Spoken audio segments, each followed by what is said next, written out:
Welcome back to another technical deep dive here in the debug zone.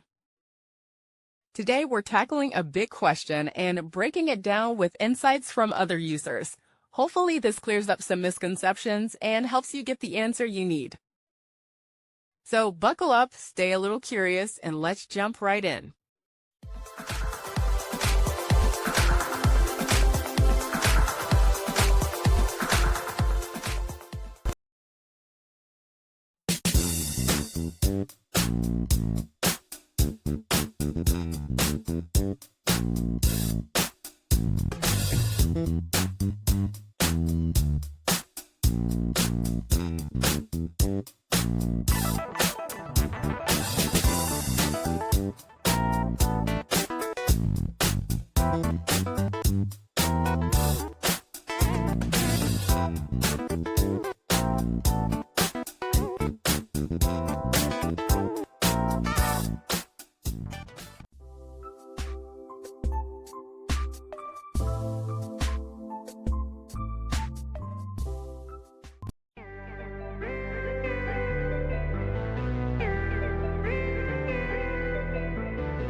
And that's a wrap.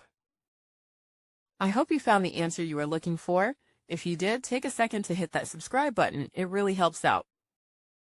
And let me know in the comments which solution worked best for you.